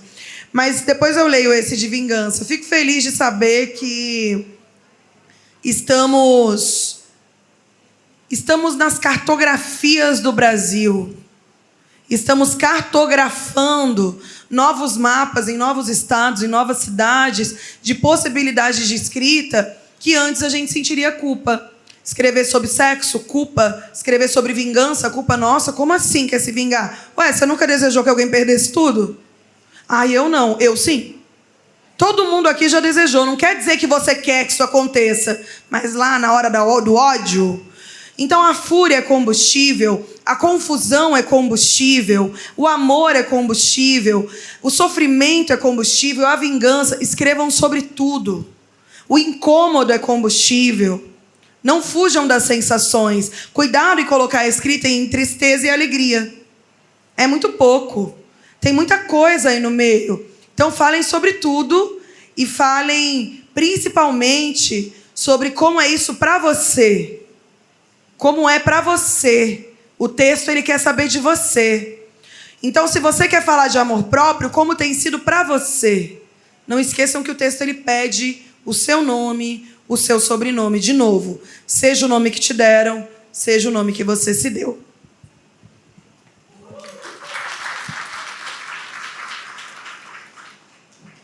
Oi, boa noite. Meu nome é Nardi e eu também quero falar um pouquinho sobre como é bom ter você aqui e saber que você também é do Islã. Também vai nas ruas, né? Como pode dizer, faz parte da arte também do lambe-lambe, porque são elementos muito fortes do hip-hop e a gente sabe como as mulheres do hip-hop sempre foram, né, afastadas, né, deixadas de lado, né, não tiveram tanta visibilidade igual os homens.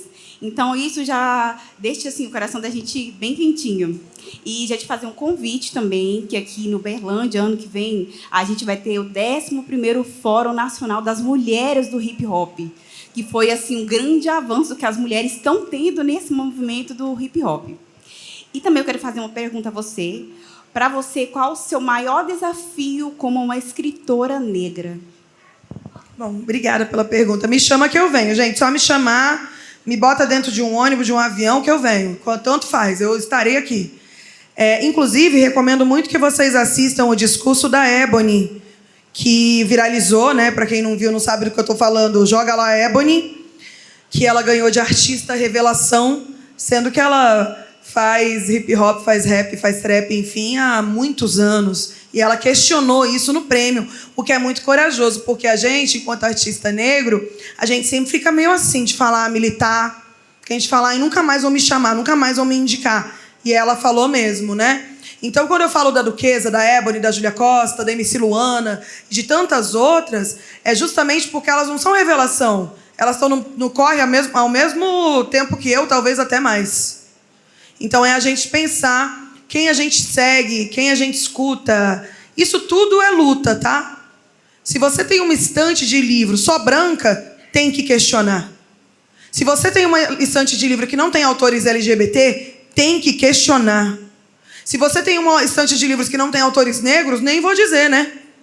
A gente é mais da metade do Brasil, o que aconteceu? Aí as pessoas falam, não conheço nenhum autor negro. Eu falo, então você está sem internet. Porque ou você está sem rua, sem vida, sem interesse. Então acho que é isso. Acho que o maior desafio... Tem muitos desafios, mas eu acho que talvez o maior desafio, né? Lembrando, eu sou uma mulher negra de pele clara e lembrando que nós somos múltiplas, com muitas interseccionalidades, tá? Não estou aqui falando sobre todas as mulheres negras, nem posso. Por isso que eu preciso que vocês contem suas histórias. Porque eu não posso representar todo mundo e nem quero, pelo amor de Deus. Nem consigo, né? E aí, sendo uma mulher negra de pele clara, estando nesse espaço, eu acho que o maior desafio hoje, pensar hoje, foram tantos durante o processo, eu acho que hoje o maior desafio, e é o que eu tenho tentado cumprir, cadê você? Ah, achei. Provocar outras mulheres negras para que elas escrevam também. Eu não vou nem falar de sociedade, porque desse desafio você conhece muito bem, assim como eu. Poderia falar de todos os problemas sociais. Mas agora, hoje, assim como desafio e compromisso, o meu desafio é fazer com que mulheres negras se ergam e contem suas histórias em voz alta. Uma autora chamada Gênesis, que eu até citei hoje, ela falou que ela fez uma mesa comigo como mediadora e ela falou que eu sou a professora da coragem. Eu não consegui esquecer disso. Achei isso muito bonito. Então, acho que hoje o maior desafio é ser professora da coragem. Primeiro, porque eu tenho que me encorajar. Eu tenho que achar as minhas ferramentas. Segundo, porque minhas irmãs, meu reinado, meu balaio de amor, que são outras mulheres negras, outros homens negros, outras pessoas não binárias negras, enfim, tem gente que não está... Tem gente que está perdido. Tem gente que está em lugares muito difíceis. Tem gente que não está nem pensando em amor próprio. Então, acho que o maior desafio hoje é estar aqui e convocar vocês para que vocês também sejam professores da coragem. Porque tem mulheres negras como eu que não tem nem tempo para pensar que se amam ou não. É filho, é casa, é violência. Então, eu acho que o maior desafio hoje é pensar, enquanto comunidade, enquanto coletivo, o que podemos fazer. De novo, vou citar a Audre Lorde, eu estou com ela na cabeça hoje, quando ela fala assim, quando uma pessoa fala para ela assim, Audre Lorde, o que você faz não é o suficiente. Aí ela volta essa pergunta e ela fala, e você, faz o quê? Não estou voltando essa pergunta para você, obviamente, estou voltando para o mundo, para a sociedade. E vocês têm feito o quê? Todo mundo pode fazer alguma coisa. Seja falar o nome de autoras negras por aí, seja pensar se aquela amiga sua negra está bem. O que você tem feito? Então, acho que eu quero deixar isso aqui. O maior desafio é ser preta. Eu sou uma mulher negra, não sou uma mulher preta. O maior desafio é ser uma mulher negra.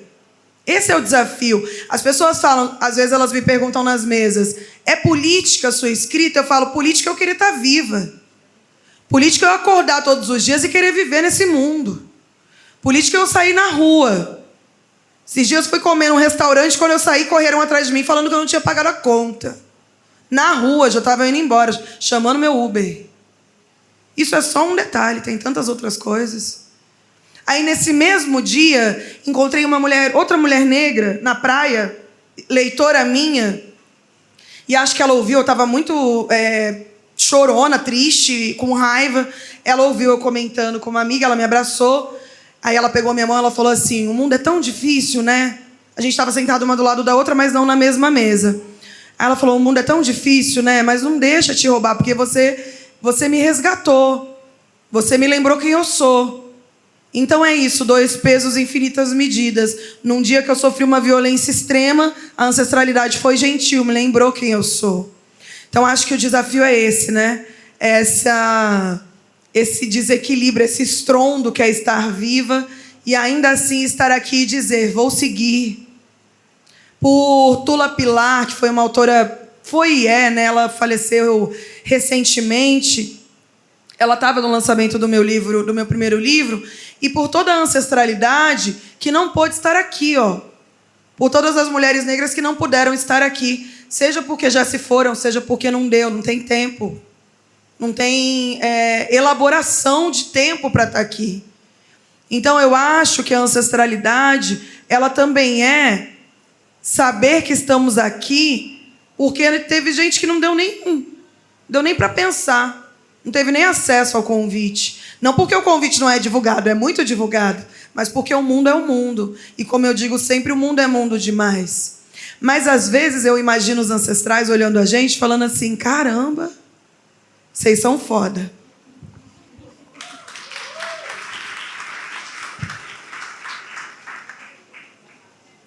Oi, Riane.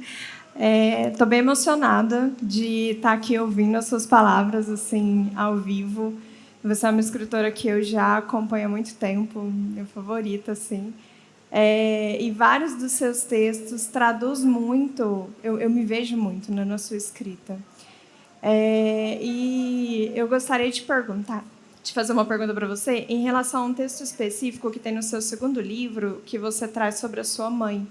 E eu achei um texto muito forte, porque foi bem num momento que eu estava tentando muito entender sobre essa minha relação com a minha mãe, que foi uma relação que teve a forma dela de tentar fazer com que eu vivesse, que eu vencesse o mundo, né? Acabou sendo uma forma pesada ali, mas foi a forma que ela conseguiu me entregar. E eu estava tentando, de diversas formas, assim, até assimilar esse carinho e esse amor com toda a violência que ela também sofreu. E ao ler esse texto, assim, eu senti muito ela não teve a melhor forma, mas ela fez o que ela podia. E eu li esse texto para ela, né? Ela se emocionou muito, a gente teve um momento muito emocionante. E aí eu queria entender de você, assim, enquanto escritora, no momento que você colocou essas palavras ali no texto, né? Como você se sentiu e também se você teve um momento assim da sua mãe também enxergar ela aos seus olhos, né? Ler esse texto e como foi isso para vocês duas, se vocês tiveram esse momento de conexão, enfim, que eu consegui ter, e te agradeço muito por proporcionar isso pra gente, foi bem importante para mim. Eu lembro uma vez que foi um dos primeiros depoimentos fortes que eu tive, assim como o seu, que uma escritora, uma leitora, mandou que a mãe dela tinha sofrido violência doméstica e estava internada numa clínica psiquiátrica, desistindo de viver. Foi quando eu lancei o Tudo Nela Brilha e Queime, e ela falou que ela levou esse livro para a mãe dela, elas leram juntas, e foi a primeira vez que a mãe dela falou: não, eu quero ficar viva. E aí, isso são muitas coisas, né? Eu acho que a primeira coisa que a gente tem que entender é que não podemos curar nossas famílias. E nem temos essa pretensão. A minha mãe é uma mulher que se entregou muito à dor, uma mãe solo que viveu muita coisa muito, muito, muito difícil mesmo. Tem até um poema nesse terceiro livro que eu falo: não posso curar minha mãe, ferida que me transpassa incessantemente. Mas eu acho que, sendo a mulher que eu sou hoje, eu a curo de alguma forma, né? Então, ela estava lá no lançamento do meu livro, quando eu falo que ela fala: eu sou a mãe da Riane Leão, há uma espécie de troca, né? Quando a gente vai envelhecendo, ela cuida de mim, eu cuido dela, a gente vai trocando de lugar, é muito louco. Então, eu acho que quando ela me vê, né? Ontem mesmo eu falei, o aniversário dela foi agora no dia 13 de dezembro, ela é uma mulher bem fechada. E eu falei para ela que o que eu sou hoje vem da coragem dela. Então, talvez a minha mãe seja a primeira professora da coragem que eu conheci. E não é porque ela era essa pessoa que falava em público. Não, ela foi professora da coragem em silêncio, ralando para a gente ter o pouco muito que a gente teve.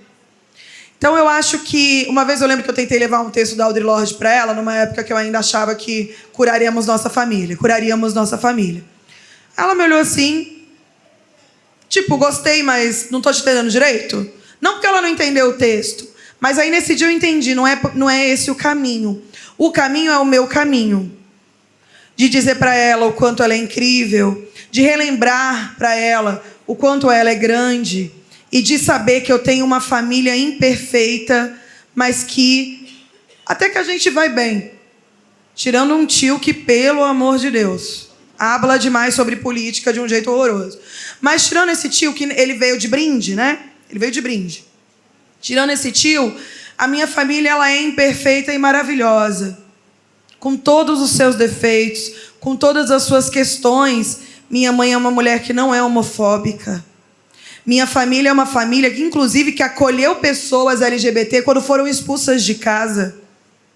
Minha avó, gente, uma mulher de 90 anos, falando: como que é isso? Tira a pessoa de casa, família é amor, isso não existe. Toda vez que, sei lá, eu me desentendia com a minha mãe, minha avó falava: vai falar com ela assim. Não é assim que funciona. Minha avó, claro, né, na didática dela, não é assim que funciona, não pode ficar brigada. Mas uma família que eu podia levar minha namorada, viajou eu, minha namorada, minha mãe e minha avó. Tem gente que não tem nem perto disso. E foi super engraçado, a gente rachou de rir. A gente se divertiu muito, que foi quando eu consegui, com o dinheiro da literatura, levar a minha mãe e minha avó para verem o mar 20, 30 anos depois, que elas não viam, junto com essa minha ex-namorada. Então, esse lugar da família, para mim, ele é muito delicado e sensível, mas eu busco olhar para ele também de uma forma encantadora. A gente não tinha grana, minha mãe levava... Eu cresci assistindo filmes da Disney, mas porque ela gravava no trabalho dela e levava o gravado pra gente. A gente tinha 1 milhão de fitas gravadas. A gente nunca teve uma fita original, sou da época da locadora, né? E aí, às vezes, na locadora, sei lá, vamos supor que eu gostava de O Rei Leão. E aí a locadora tinha esses cartazes, aí ela vinha: olha o que eu tenho pra você, porque depois, quando saiu o filme de cartaz da locadora, ela levava, tem isso aqui nesse terceiro livro, ela levava o cartaz pra gente. Essa é a forma de demonstrar amor da minha mãe. Minha mãe não vai dizer eu te amo, esqueça. Mas a minha mãe me aceita inteiramente naquilo que eu sou no mundo. Teve uma vez que ela me elogiou, acho que foi o elogio mais bonito que eu já ouvi até hoje. Ela falou: nossa, minha filha, você é um meteoro. Você brilha, você vai nos lugares, você é um meteoro mesmo. Você explode as coisas de uma forma linda. Às vezes ela dá na telha, rapidinho, assim. Às vezes ela parece sagitariana, mas é só às vezes. E aí ela tem esse lugar. Então, hoje em dia, né, esse poema, eu sei qual você está falando, é o Sankofa. Eu tento também, do jeito que dá, ser um colo para ela e tentar ver também as coisas que ela passou. Mas eu venho de uma família de algumas pessoas desistentes do amor. Então eu preciso ser uma quebra também. Eu não vou desistir do amor. Ah, isso quer dizer que eu só tive relações incríveis? Claro que não. Eu sou uma mulher negra. Mas isso não quer dizer que eu não possa ter relações incríveis. Então essa cura que eu promovo cotidianamente em mim atinge ela me vê. Às vezes ela me manda, filha, tá onde? Que ela sabe que eu nunca estou em casa, estou sempre viajando. E aí eu lembro quando eu saí do Hong Kong, quando eu fiz o santo para Oiá, e eu saí do Hong Kong direto para Flip, em Paraty. E aí nesse dia foi uma das primeiras vezes que eu fiz uma mesa grande, eu chamei a Luz e a Mel, porque eu pude escolher quem ia comigo, para lançar o Tudo Nela. Aí a minha mãe mandou uma mensagem falando assim: nossa, filha, eu estou muito feliz. Só a gente sabe como foi até aqui. Realmente. E foi muito difícil. Então, todo esse processo, mudança para São Paulo, escrita de livros, viver de literatura, poder levá-las para ver o mar, lembrar de enfim, tudo isso, ainda mais agora que a minha avó se foi, que há de se ter um contato mais próximo, tudo isso me leva a pensar que é isso, não podemos curar nossa família, mas podemos trazer novas celebrações. Falar, vamos comer uma pizza? Minha família não era de sair para comer. A primeira vez que eu levei eles para comer, nossa, reclamaram de tudo. Ah, eu faço melhor que isso aqui. Ah, essa comida tá ruim. Ah, minha avó faz... Eu falei, claro que a comida de vocês é melhor, mas não podemos, né, admirar esse momento de que podemos sair para comer. Então, não somos de sair para comer, mas hoje podemos ir numa pizzaria, dar risada. Não é que a gente ignora os problemas, é que a gente já sabe que eles existem, então a gente pode trazer apaziguamento.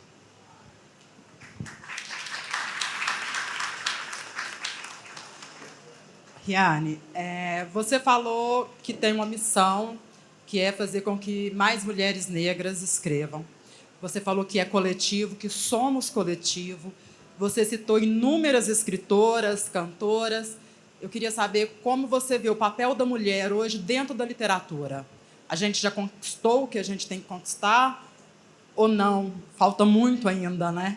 E como que está esse desafio para quem está como você está hoje? Eu acho que eu sou um ponto fora da curva, né? Foi uma autora chamada Lívia Natália, que eu também amo de paixão. Quem está falando da poesia erótica aí, leia a Lívia Natália, não só por isso, mas também. A Lívia falou que eu sou um ponto fora da curva, porque eu me tornei uma escritora best-seller, e realmente, né, uma mulher negra, lésbica, macumbeira, se tornar uma escritora best-seller é uma grande coisa. Então, sendo um ponto fora da curva, eu acho que a gente precisa pensar em mapeamentos, né? A Jéssica Balbino, uma grande jornalista e escritora, ela tem um trabalho chamado Margens, que ela mapeou, né, as escritoras pelo Brasil e tudo mais. Eu não sei se é sobre faltar muito, eu acho que é mais sobre o que podemos fazer. Eu sou capricorniana com ascendente em virgem, eu gosto de fazer. Então, se você me trouxer um problema, me trazer um problema, eu vou falar, vamos fazer alguma coisa com isso? Às vezes minhas amigas falam, não quero resolver, eu falo, mas eu quero.